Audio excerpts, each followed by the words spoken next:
Yo guys, it is Fluffysez here, back with another video for you guys today. Today guys, we're going to be talking about the Oculus Quest 2. Yes, you are right, this is the Oculus Quest 2 comparison video. We are going to be comparing it to all other VR headsets on the consumer market. These are both standalone headsets and headsets that need a PC or a console to run. This will probably be my final episode in the Oculus Quest 2 review kind of series until I actually review the Oculus Quest 2, just because I'm kind of running out of things to talk about.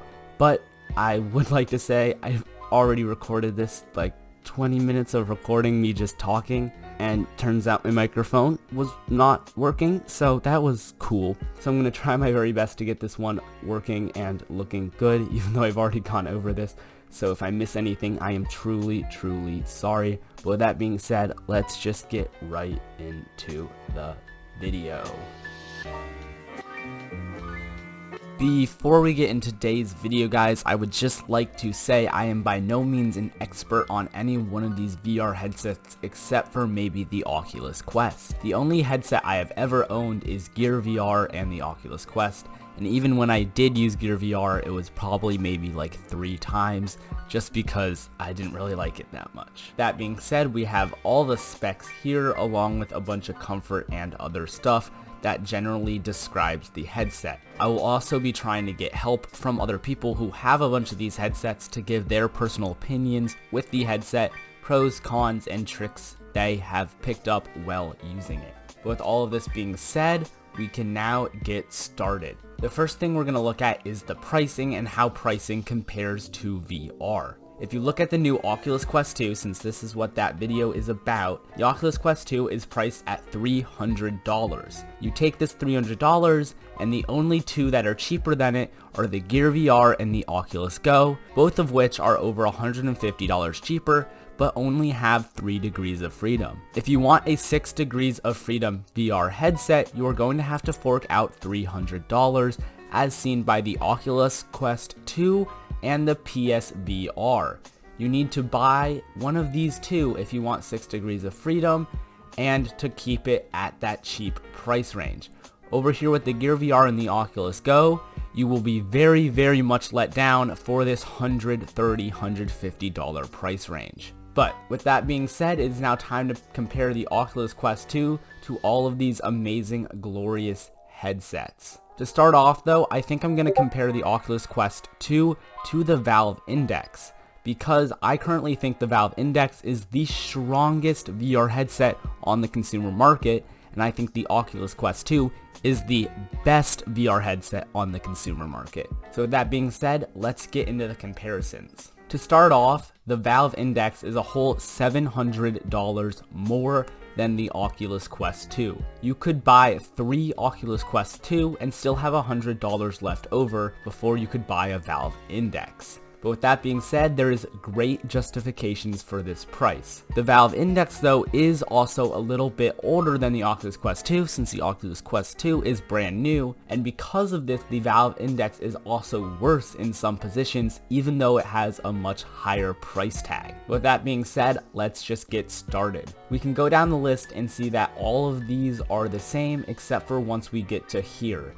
Once we get to standalone, you can there see that the Oculus Quest 2 can be a standalone headset versus the Valve Index, which cannot. The Valve Index needs a PC to run. The next thing you will see that is different is the head strap. And if you look at this, you can see that the Oculus Quest 2 does not have a very comfortable head strap versus the Valve Index, which has an amazing head strap. The head strap on the Valve Index is not only comfortable, but is great for audio. The audio on a Valve Index is honestly insane because they have that little audio thing that goes right on top of your ear. Moving down the line though into the specs, you can see that the RAM on the Oculus Quest is actually a number versus the Valve Index, because the Valve Index, it's computer based, meaning the RAM can be whatever RAM amount you have in your computer, which probably caps out around 64, but really it can go up to whatever number you want it to be.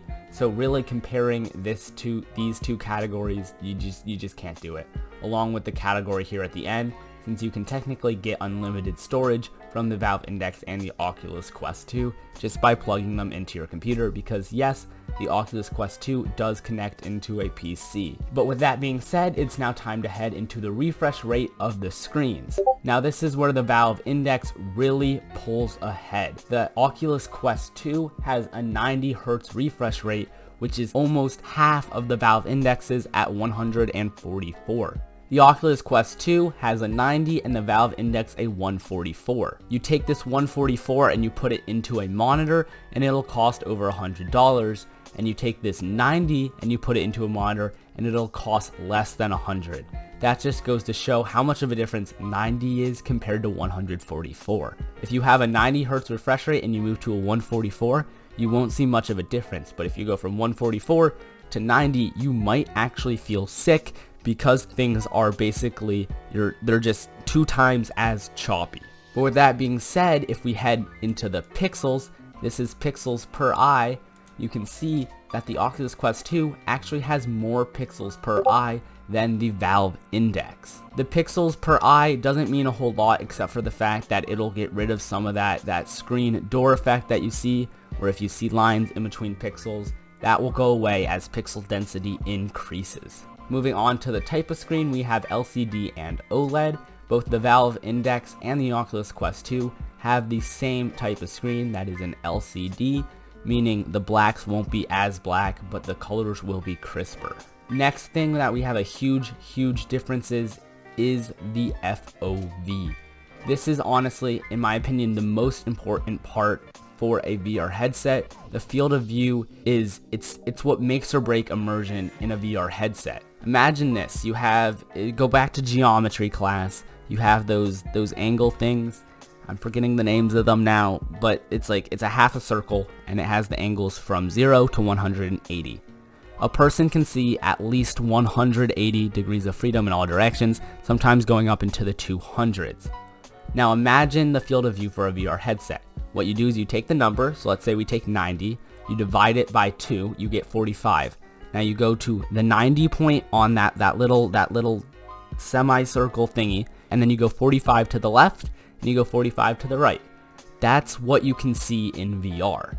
That's what you can see, and that is how much of that 200 your eyes take up are taken up by the VR screens. Now compare that 90 to 135, and you'll see a really large difference. It'll look like you're looking through a peephole to use the Oculus Quest 2 after using the Valve Index. And then we've already talked about how storage is kind of meaningless in this category, so let's just move on to the next set of comparisons. Next up, I want to compare the Oculus Quest 2 to the Oculus Quest. The Oculus Quest and the Oculus Quest 2 are basically the same, except for the Oculus Quest 2 is an upgrade and cheaper. First off, looking at these, you can see the Oculus Quest is $100 more than the Oculus Quest 2. You look down and they both have the same degrees of freedom, and then the rest of this category is all the same, both being able to do the same things, connect up to the same things, and both with a pretty crappy head strap.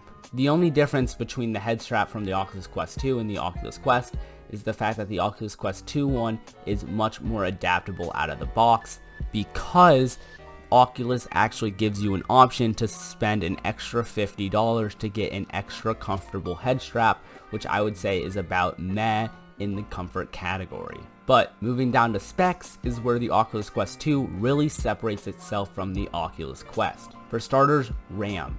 RAM is increased by 2, which doesn't seem like a lot, especially if you're a PC person and you're like, well, normally I have 16 RAM, what is 2 gonna do? 2 is actually huge. On the Oculus Quest, if you ever wanted to multitask, you always had to close your previous tab. Now with the Oculus Quest 2, you have that 2 extra RAM, and you can probably use that to multitask. I have a strong feeling that they're going to allow multitasking on the Oculus Quest 2 once they get full capability of that 6 RAM. Next up, we have the chip, which has been drastically changed from the 835 to the XR2. The chip has basically been doubled in strength, which is just going to allow for so much more computing in the headset, allowing for quicker games and loading. Next up, we have refresh rate, which has also been changed. The Oculus Quest was capped at 72 versus the Oculus Quest 2, which will be capped 90. When you first get the Oculus Quest 2 out of the box, it will be 72 Hz refresh rate, but eventually down the line, Oculus will allow you to change it to 90. Next up, we're going to be moving to pixels. The Oculus Quest has the same amount of pixels as the Valve Index per eye, but now the Oculus Quest 2 is basically a third better than the Oculus Quest and Valve Index. You now have much more pixel density, which will allow for a much crisper image. The one thing though about the screens is the fact that the old Oculus Quest was an OLED and the new one is an LCD. This being said, your new Oculus Quest 2 will have much dimmer blacks, meaning it'll look more like a gray than a black than the old Oculus Quest. This can be bad for horror games or for anything that's super suspenseful, but you honestly won't see too much of a difference. And then the last thing we have to talk about is storage. Storage is huge. If you buy the Oculus Quest 2 at $100 cheaper than the Oculus Quest, you get the same amount of storage as the Oculus Quest. Now, if you fork out an extra $100 to get it at the same price as the Oculus Quest, you will get 256 gigabytes of storage, which is a whole 4 times more than the previous Oculus Quest for $400, the same exact price. This is huge because there are some big AAA games coming out for the Oculus Quest 2 that you might want to keep in mind when buying an Oculus Quest 2, so it might be worth spending the extra $100. But now that we compared the Oculus Quest 2 and the Oculus Quest, I would like to ask you to look at the Oculus Quest 2 compared to the HP Reverb. The HP Reverb is the newest VR headset except for the Oculus Quest 2. They've both come out really close to one another. And basically, if you have a computer, your only options for VR headsets are between the Oculus Quest 2 and the HP Reverb. Looking at the HP Reverb, it has a same refresh rate as the Oculus Quest. The pixels are higher. It has an OLED, meaning you will get those darker blacks, and the field of view is much, much higher. With that being said though, you do have to have a computer to use this, and it is not a standalone. So if you're looking for a standalone, the Oculus Quest 2 is definitely the way to go. And this isn't just for a comparison for the Oculus Quest 2. Take a look at all of these. You can take these 4 headsets, compare them, and these are the only PC headsets on the market that are really worth looking at. So if you're looking for a PC headset, I would definitely recommend the HP Reverb, but take a look at all of these and decide which one you want. Before I end off this video though, I am going to take some opinions from some people who have these headsets and share them with you all. We're going to start off with Cody and his experience with the Oculus Rift and Rift S. He bought the Oculus Rift in early 2017 for around $600. It was a great headset for the price at the time, he says, and it was his very first headset. There was a lot of pros with the headset that he didn't know when he was buying it. For instance, it had a very low IPD slider that came really handy for sharing it with others. There were some cons too, like the fact that it required 4 ports to plug in. So he had to get a dock for it with 2 sensors. The best he could get was 2 square meters of play space, which overall was a great limit when using the headset. He says if you can find it at a low price and don't want to play graphic intensive games, he would definitely 100% recommend. He says the Oculus Quest was his first standalone VR experience and it wasn't bad at all. He used it on the day-to-day basis for Beat Saber, as well as he would always get tangled up in the cords with his PC VR. On the other hand, the graphics are very dull compared to PC VR headsets, and the straps become very uncomfortable after an hour of play. Moving on to Jen's experience though with the Valve Index. Jen said she had a very good experience using the Valve, and there are many pros and cons. She says the pros are the controllers are great, you can get a large play area, you can have a large selection of games, and it has amazing resolution. The cons are the setup is super annoying as it took her 2 days to find the proper way to light up for the base stations, and she is now currently looking into the G2 because she thinks it can be better. Moving on to Sam's experience with the HTC Vive. He said the headset was made out of a very quality material that was super easy to clean. He has already pre-ordered the G2 though, as he thinks it'll lead to a better experience.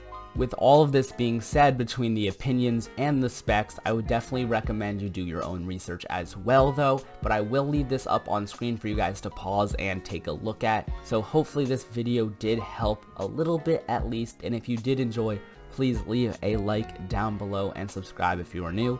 We are trying to hit 5K. Once we hit 5K, I will do a 20-hour stream. It'll be hype. It'll be super fun. But yeah, make sure you subscribe and turn on that notification bell so you can be part of the first minute gang. FMGs in chat. With that being said, look out for the 2.5K special. It's going to be a Beat Saber talent show basically. It's going to be run with a couple judges and the winner will get a money. So yeah, I'll see you on the next one. Hope you guys enjoyed. Peace out everybody. Bye.